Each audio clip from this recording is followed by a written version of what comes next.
გამარჯობა, თქვენ უყურებთ დღის ამბებს 2 საათზე, რომელსაც TV პირველის გუნდი და ლევან ჩხაიძე წარმოგიდგენთ ამ საქმის უკან შესაძლოა იდგნენ არა მხოლოდ ის ადამიანები, რომლების გვარებიც უკვე გაჟღერდა, არამედ სხვაებიც ზოგიერთ შემთხვევაში მნიშვნელოვანი მტკიცებულებების ამოღებასთან, ჩაკერებასთან გვაქვს საქმე. სკანდალური განცხადება ხორავას ქუჩაზე მომხდარ კვლევებასთან დაკავშირებით სახალხო დამცველმა TV პირველის ეთერში გააკეთა. ნინო ლომჯარია დახურული პროცესის დასრულებამდე თავს იკავებდა მკვეთრი განცხადებებისგან, მაგრამ პოლიტმეტრში მან ღიად ისაუბრა იმ გარემოებებზე, რომლის გამოც 16 წლის მოზარდების კვლელობა პროკურატურამ არ გამოიძია. არ არის საუბარი მხოლოდ მირზა სუბელიანზე, რომელიც შეიძლება რაღაც დოზით იყო დაინტერესებული. საუბარია რამდენიმე მხარის ინტერესების თანხვედრაზე, სადაც არის სხვადასხვა ფორმით, სხვადასხვა გავლენის მქონე ადამიანები ჩართული. ეს ეხება ისეთ საკითხებს, რაც დაკავშირებულია გარკვეული საგამოძიებო ღონისძიებების ჩაუტარებლობასთან, როცა საჭირო იყო მათი განხორციელება, გარკვეული მასალების და მტკიცებულებების ამოუღებლობა, არასათანადო საქმის მასალებში ჩაკერება ან ამოღება,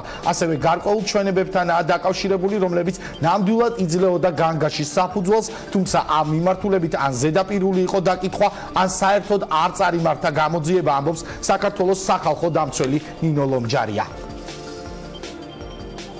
ინფორმაცია შემიძლია მოგაწოდოთ, ეს ეხება ისეთ საკითხებს, რაც დაკავშირებულია გარკვეული საგამოძიებო მოქმედებების ჩაუტარებლობასთან, როდესაც საჭირო იყო ამის განხორციელება, გარკვეული მასალების და მტკიცებულებების ამოუღებლობასთან, არასათანადოდ ასე ვთქვათ, საქმის მასალებს შესვლა ჩაკერებასთან ან ამოღებასთან, ასევე გარკვეულ ჩვენებებთან, რომლებიც ნამდვილად იძლეოდა განგაშის საშუალებას და ამ მიმართულებით ან ზედაპირული იყო დაკითხვა, ან საერთოდ არ წარიმართა გამოძიება. მე ვფიქრობ, რომ გარკვეული გავლენები იკვეთება ნამდვილად, ანუ არა სწორი, ასე ვთქვათ, მარტივად რო ვთქვათ, ჩარევები ამ პროცესებზე ეხლავე შემიძლია, რომ ამ შტაბეჭდილებას ტოვებს.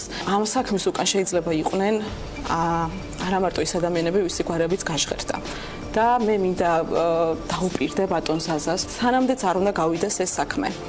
იქნება ეს რაღაც ფორმალური თუ არაფორმალური გავლენის მქონე ადამიანები, დიდი ფინანსური რესურსის მქონე ადამიანები, ჩვენ გავყვებით ბოლომდე ამ საქმეს. მე ვფიქრობ, რომ აქ რამოდენიმე ინტერესის თანხმედრას ჰქონდა ადგილი. აქ არ არის საუბარი მხოლოდ იგივე მოდი მირზა სუბელიანზე, ვთქვათ, რომელიც შესაძლებელია რაღაც დოზით დაინტერესებული იყო ამ საქმით, საუბარია რამოდენიმე მხარის მათ შორის ინტერესების თანხმედრაზე, სადაც არის სხვადასხვა ფორმით, სხვადასხვა გავლენის მქონე ადამიანები ჩართული. ანუ ბრალდებულების ოჯახის წევრების ინტერესებიც იყო ამ საქმეზე.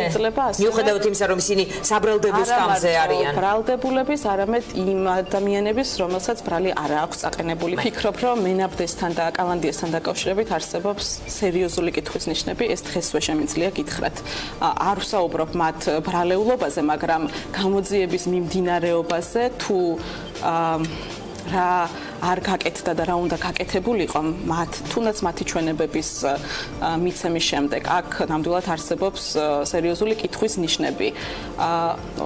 და არა მარტო ამ ადამიანებს მე ვთქვი, რომ ასევე ჩემთვის რაღაცა გარემოებები იყო აბსოლუტურად სიახლე, იმიტომ რომ არც ყოფილა ამ დღემდე დასახელებული და ეს გარემოებები ჩემთვისაც სიახლეა. თხოვ მას საჯაროთაც, რომ მან გუშინ გადაცემაში ამ სტუდიაში თქვა, რომ სახალხო დამცველი მიდგას გვერდშიო და დიდი მადლობა მას ამ სიტყვებისთვის. მე მინდა ასევე დაუბრუნო და ვუთხრა, რომ ვთხოვ მას, რომ ის დაგვიდგეს ჩვენ გვერდში სახალხო დამცველს. ძალიან მნიშვნელოვანია ის, რომ ჩვენ მუდმივად გქონდეს კომუნიკაცია და გაცვლა ინფორმაცია, ძალიან მნიშვნელოვანია მისი პოზიციები, იმიტომ რომ მე ვფიქრობ, რომ ბატონი ზაზა არის ერთი ადამიანი, რომელმაც ფარდა ახადა მთლიანად სისტემაში არსებულ პრობლემას და გააშიშულა ეს სისტემა. საქართველოს ხელისუფლებას კი ზაზა სარალიძემ ბოლო შანსი მისცა, მთავრობას 3 დღე აქვს დარჩენილი პრემიერის დანაპირების შესასრულებლად. წინააღმდეგ შემთხვევაში ზაზა სარალიძე 10 ივნისს ისევ უხმობს საზოგადოებას და პოლიტიკურ პარტიებს დასახმარებლად. თუ ხელისუფლება 3 დღის ვადაში კონკრეტულ ნაბიჯებს არ გადადგამს, მაშინ 10 ივნისს რუსთაველის გამზირზე მთავარი მოთხოვნა გიორგი კვირიკაშვილის და მისი მთავრობის გადადგომა იქნება. კვირიკაშვილმა კანცელარიაში გამართულ შეხვედრაზე ზაზა სარალიძეს პირობა მისცა, რომ 10 ივნისამდე მოხდება საქმის საქმის ობიექტური გამოძიება. თბილისის პარალელურად აქციებს სავარაუდოდ ვიხილავთ რეგიონებში. შეძლებს თუ არა ხელისუფლება ამ დროში კონკრეტული პირების დაკავებას, ამას ერთად ვიხილავთ, მანამდე კი გავიგებთ, როგორ ემზადება ოპოზიცია 10 ივნისისთვის და რას აპირებს ხელისუფლება. შეძლებს თუ არა ხელისუფლებას ამ დღეში დავით სარალიძის მკვლელობასა და საქმის მასალების გაყალბებაში ეჭვმიტანილთა გამოვლენასა და დაკავებას. პროკურატურამ ეს თავის დროზე ვერ ან არ გააკეთა. პარალელურად კი პარლამენტში მუშაობა დაიწყო საგამოძიებო კომისიამ, რომლის მთავარი მიზანიც იმ ადამიანების გამოვლენაა, რომლებმაც გამოძიებას ხელი შეუშალეს. ზაზა სარალიძე პარლამენტის საგამოძიებო კომისიას არ ენდობა და 10 ივნისს ელოდება. პარლამენტის საგამოძიებო კომისია კი არ გამოძიებულ სადისტურ მკვლელობაზე ყოფილ მთავარ პროკურორს ირაკლი შოთაძეს და ამ საქმის არაოფიციალურ ფიგურანტს მირზა სუბელიანს დაკითხავს. კანონის მიხედვით კომისიას აქვს 3 თვიანი ვადა, მაგრამ დეპუტატები ამბობენ, რომ მათ უფრო მოკლე დროში უნდა შეძლონ პროცესის დასრულება.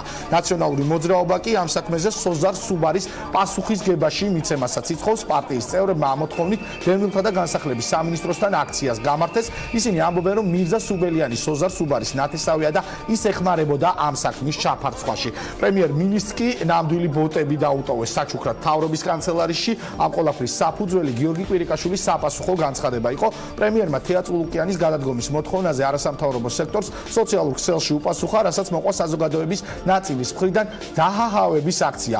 მათ ვინც არ იცით, რას ნიშნავს დაჰაჰავება, ეს გამოხატავს დაცინვას კონკრეტულ განცხადებაზე. ამ დროს პრემიერის გვერდზე მის განცხადებას, რომელსაც მოქალაქეთა ნაწილი დასცინოდა, მომწონებლების რაოდენობის მკვეთრი მატება მოყვა. საინტერესოა, რომ ამ მომწონებლების უმეტესობა არა საქართველოს, არამედ ინდოეთის მოქალაქეები იყვნენ. აქციის ორგანიზატორები ამბობენ, რომ ხელისუფლება ფულს ხარჯავს ყალბი Facebook მისამართების ეგრეთ წოდებული ბოტების შექმნაში. სწორედ ამის გამო მოუწყვეს პრემიერს ბოტების აქცია, რომლის ერთ-ერთი ორგანიზატორიც იქნება ჩვენი სტუმარი გადაცემის მეორე ბლოკში. მთავრობის ადმინისტრაციაში კი განაცხადეს, რომ ეს ყველაფერი დაკავშირებული იყო ვირუსულ შეტევასთან, ანუ ტროლინგთან და მთავრობის კანცელარიის შესაბამისმა სამსახურებმა მოახდინეს ამაზე რეაგირება, თუმცა მოქალაქეთა ნაწილი მაინც გეგმავს, რომ მთავრობის ადმინისტრაციის წინააღმდეგ შეიტანოს საჩივარი სასამართლოში.